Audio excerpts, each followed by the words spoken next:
Time T V کے معزز دوستوں، میں ہوں شہباز احمد اور آپ تمام دیکھنے اور سننے والوں کو السلام علیکم۔ پیارے دوستوں، ٹرانسجنڈر ایکٹ کیا ہے اور حالیہ دنوں میں پاکستان کی قومی اسمبلی میں اس قانون کو کیوں پاس کیا گیا ہے، آج کی اس ویڈیو میں ہم آپ کو تفصیلی طور پر اس ایکٹ کے بارے میں بیان کریں گے۔ چنانچہ 2018 کے ایکٹ میں جنس کے تعین یا جنس کی تبدیلی کا اختیار خود ایک فرد کو دے دیا گیا ہے۔ اس میں خواجہ سرا کی قید بھی نہیں ہے، یعنی کوئی بھی مرد نادرہ کو درخواست دے کر اپنی جنس عورت کرا سکتا ہے اور کوئی سی عورت مرد بن کر اپنا نادرہ کارڈ بنوا سکتی ہے۔ پیارے دوستو، ٹرانسجنڈر ایکٹ ایک مغربی اصطلاح ہے اور یہ ایک پوری تہذیب کی نمائندگی کرتی ہے۔ اس تہذیب کا نام ہے LGBT، یعنی لیسبین، گے، بائی سیکسول اور ٹرانسجنڈر۔ یہ ایک کمیونٹی ہے، ایک منفی کلچر ہے، ایک بد تہذیبی ہے اور ایک مکمل جنسی آوارگی اور بے راہ روی ہے۔ اس کلچر کو خواجہ سراؤں سے کوئی ہمدردی نہیں، وہ انہیں بھی ایک سیکس گروپ کے طور پر لیتے ہیں۔ پیارے دوستو، پاکستان دنیا میں یورپ کے بعد دوسرا ملک ہے جس نے اس ایکٹ کو پاس کیا ہے۔ حضرت لوط علیہ السلام کی قوم پر اللہ کا عذاب کیوں آیا، آئیے دیکھتے ہیں اس ویڈیو میں۔ مجھے نہیں لگتا کہ ہومو سیکشولیٹی ایک برائی ہے،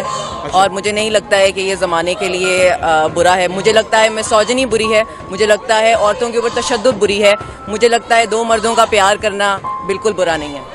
آپ کو لگتا ہے برا نہیں ہے؟ مجھے لگتا ہے یہ بالکل ٹھیک ہے۔ اور اسی طرح جب ہم نے لوط کو پیغمبر بنا کر بھیجا تو اس وقت انہوں نے اپنی قوم سے کہا کہ تم ایسی بے حیائی کا کام کیوں کرتے ہو کہ تم سے پہلے اہل عالم میں سے کسی نے اس طرح کا کام نہیں کیا، یعنی خواہش نفسانی پورا کرنے کے لیے عورتوں کو چھوڑ کر مردوں کے پاس آتے ہو۔ حقیقت یہ ہے کہ تم لوگ حد سے نکل جانے والے ہو۔ اور ان لوگوں سے اس کا جواب کچھ نہ بن پڑا، اور بولے تو یہ بولے کہ ان لوگوں یعنی لوط اور اس کے گھر والوں کو اپنے گاؤں سے نکال دو کہ یہ لوگ پاک بننا چاہتے ہیں۔ تو ہم نے ان کو اور ان کے گھر والوں کو بچا لیا، مگر ان کی بیوی نہ بچی کہ وہ پیچھے رہنے والوں میں ہو گئی،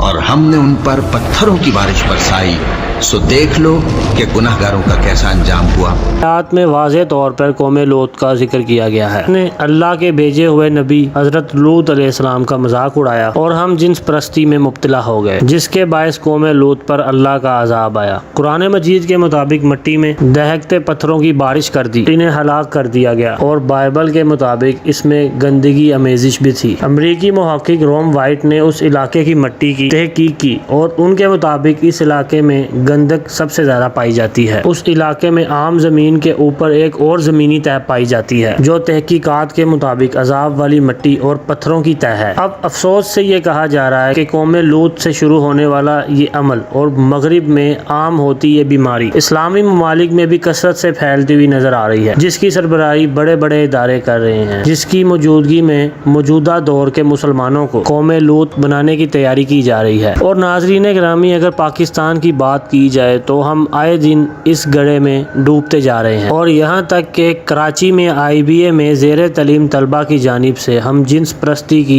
ایک رقص کی محفل بنائی گئی، جس میں طلبہ کی ایک مخصوص تعداد نے شرکت، اور کئی طلبہ اس رقص کی محفل میں نیم برہنہ لباس پہن کر شریک ہوئے، جس نے معاشرتی اقدار کی دھجیاں بکھیر دیں۔ ناظرین گرامی، یہ سب جامعہ کراچی میں قائم انسٹیٹیوٹ آف بزنس ایڈمنسٹریشن کے مرکزی کیمپس میں منعقد ہوا، جس کے بعد IBA کمیونٹی میں ایک تشویش کی لہر دوڑ گئی۔ یہاں سے وائرل ہونے والی ایک ویڈیو میں دیکھا جا سکتا ہے کہ کس طرح لڑکے اور لڑکیاں نیم برہنہ انداز میں ڈانس کر رہے ہیں، جس میں لڑکے لڑکوں سے اور لڑکیاں لڑکیوں سے رنگ للیاں منا رہی ہیں، جس سے آپ یہ اندازہ لگا سکتے ہیں کہ کس طرح ہمارے معاشرے میں ہم جنس پرستی کو فروغ دیا جا رہا ہے۔ اس سلسلے میں کچھ سال پہلے کراچی جیسے تجارت اور پر رونق شہر میں ہم جنس پرست نوجوانوں نے پریڈ کا اہتمام بھی کیا تھا۔ ہم جنس پرستوں کے پرچم کی نسبت سے 7 رنگوں والی ٹی شرٹ پہنے ہوئے یہ نوجوان رات کے ٹائم ایک شہرہ سے نمودار ہوئے، جن کا مطالبہ تھا کہ پاکستان میں ہم جنس پرستی کو قانونی رنگ دیا جائے۔ جو لوگ ان کو جانتے تھے اور ان کے کردار سے بخوبی آگاہ تھے، وہ ان کو دیکھ کر وکٹری کا نشان بنا رہے تھے، جبکہ پریڈ میں شامل نوجوانوں نے BBC جیسے نشریاتی ادارے سے بات بھی کی، مگر ان نوجوانوں کا چہرہ ویڈیو میں چھپایا گیا تھا، جو کہ ان کے نزدیک ایک درد اور گھٹن زدہ معاشرے کی عکاسی ہے۔ ناظرین گرامی، اس سے بھی خطرناک بات یہ ہے کہ گزشتہ ٹائم پہلے پہلے کراچی کے ایک پوش زدہ علاقے سے گھر پر ہم جنس پرستوں کا پرچم دکھائی دیا جو کہ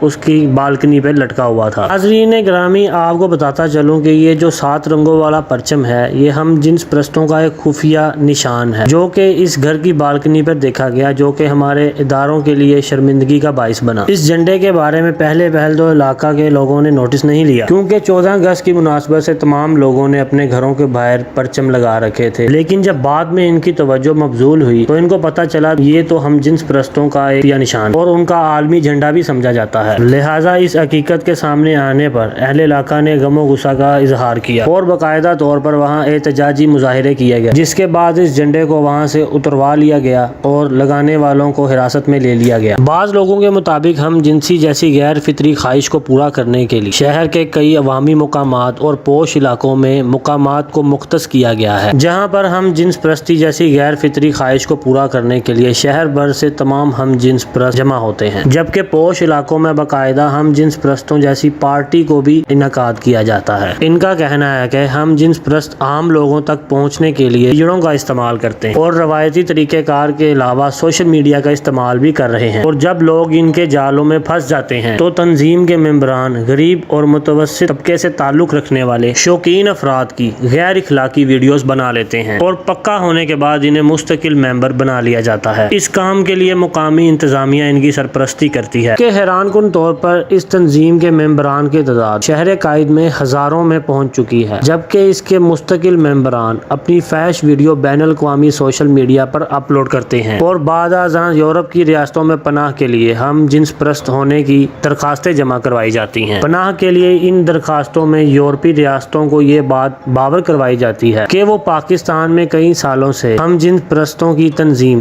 LGBT کے ممبر ہیں اور پاکستان میں ان کی جان کو خطرہ ہے، اور اس تنظیم میں شمولیت کے تمام ثبوت اور فحش ویڈیو بھی پیش کی جاتی ہیں اور یہ مطالبہ کیا جاتا ہے کہ انہیں یورپی ریاستوں میں رہنے کا حق دیا جائے۔ ناظرین گرامی، یہ تمام وہ اقدامات ہیں جن کو بروئے کار لا کر مختلف اسلامی ممالک اور خصوصاً پاکستان کے مسلمانوں کو ہم جنس پرست بنا کر قوم لوط کے نقش قدم پر چلانا چاہتے ہیں، اور بات صرف پارٹیوں پر ہی ختم نہیں ہوتی جبکہ پاکستان میں موجود ان کی خفیہ تنظیم قانونی چارہ جوئی کے لیے بھی سر پیر مار رہی ہے، اور اسی خاطر انہوں نے ایک ایسا قانون پاس کروا لیا ہے جو یہاں اس غلیظ دھندے کو فروغ دینے کے لیے کافی مددگار ثابت ہوگا۔ اس قانون کے اندر کوئی بھی مرد یا عورت اپنی مرضی کے مطابق نادرہ کے ریکارڈ میں اپنی جنس تبدیل کروا سکتا ہے، جبکہ واضح رہے کہ یہ بل بظاہر خواجہ سراؤں کے لیے بنایا گیا ہے لیکن اس کا فائدہ ہم جنس پرست اٹھا رہے ہیں، اور جبکہ اس قانون کے مطابق کوئی بھی مرد نادرہ میں جا کر یہ کہے کہ میرے اندر عورتوں جیسے احساسات جنم لے رہے ہیں لہٰذا شناختی کارڈ میں جنس کے خانے میں مجھے عورت لکھا جائے، اور جبکہ بالکل اسی طرح کوئی بچوں والی ماں یہ دعویٰ کرے کہ اب میرے اندر مردوں والے احساسات پیدا ہو گئے ہیں لہٰذا جنس کے خانے میں مجھے مرد لکھا جائے، تو اس قانون کے تحت نادرہ بنا کسی میڈیکل بورڈ کی سفارش کے یا بنا کسی چیک اپ کروائے مرد کو عورت اور عورت کو مرد لکھ سکتا ہے۔ اس کے بعد مرد کو چونکہ شناختی کارڈ میں عورت لکھ دیا گیا ہے لہٰذا قانونی طور پر اس کو مکمل آزادی ہے کہ وہ کسی مرد سے شادی کر لے، بالکل اسی طرح جس عورت کو شناختی کارڈ میں مرد قرار دیا گیا ہے وہ چاہے تو کسی عورت سے شادی کر لے، یعنی اسی طرح مرد کی شادی مرد سے اور عورت کی شادی عورت سے ہو سکتی ہے اس قانون کی نظر میں، اور اسی قانونی طور پر ان کو تحفظ بھی حاصل ہوگا۔ بھارت سمیت کئی ممالک میں جنسی تبدیلی اتنا آسان کام نہیں جتنا کلمہ طیبہ کے نام پر بننے والا یہ ملک پاکستان میں بنا دیا گیا ہے۔ جبکہ بھارت میں کوئی جنس تبدیلی کے لیے درخواست دیتا ہے تو اس کے طبی معائنے کے لیے ایک میڈیکل بورڈ بنایا جاتا ہے جو کہ مکمل چیک اپ اور میڈیکل تحقیقات کے بعد فیصلہ کرتا ہے کہ آیا دعوے دار کا دعویٰ ٹھیک ہے یا نہیں، جبکہ پاکستان جیسے اسلامی ملک میں اس کی کوئی قید نہیں، اور یہ چور دروازہ سوچے سمجھے منصوبے کے تحت ہم جنس پرستوں کے لیے چھوڑا گیا ہے۔ یہ بےہودہ قانون ہم جنس پرستی کی لغت میں مبتلا گیز اور لیسبینز کے ریاست میں موجود سرپرستوں کی کاوشوں کا نتیجہ اور روشن خیالی کی آڑ میں ہم جنس پرستی کو فروغ دینے کی یہ کوشش ہے، اور یہ سب کچھ اسلام کے نام پہ بننے والے ملک پاکستان میں ہو رہا ہے، اور جبکہ ریاست مدینہ کے دعوے داروں پر یہودی ایجنٹ ہونے کے الزام لگائے جا رہے ہیں۔ اس قانون کو ملک کے دانشور محقق اور معروف سکالر اور یا مقبول جان نے بھی عدالت میں چیلنج کر رکھا ہے، جس کی سماعت دسمبر میں ہوگی۔ دوستو، اس تمام صورتحال کو مد نظر رکھتے ہوئے حکومت وقت کو چاہیے کہ وہ جلد از جلد اس حساس معاملے کا نوٹس لیں اور ایسے اقدامات کریں کہ ہمارے ملک پیارے پاکستان سے اس غلاظت کا خاتمہ ہو۔ یہ تھی ہماری آج کی ویڈیو، اور آپ دوستوں کی رائے اس ویڈیو کے بارے میں کیا کہتی ہے ہمیں کمنٹ میں ضرور آگاہ کیجیے، اور ہمارے ساتھ اپنے خیالات کو مکمل طور پر شیئر ضرور کیجیے گا، اور اس آواز کو حکومتی ایوانوں تک پہنچانے کے لیے ہماری مدد کیجیے۔ ویڈیو کو زیادہ سے زیادہ شیئر ضرور کیجیے اور ہمارے چینل کو سبسکرائب کر دیجیے، اور انشاءاللہ آپ سے ملاقات ہوتی ہے اگلی ویڈیو میں۔ تب تک کے لیے اپنا خیال رکھیے۔ اللہ حافظ۔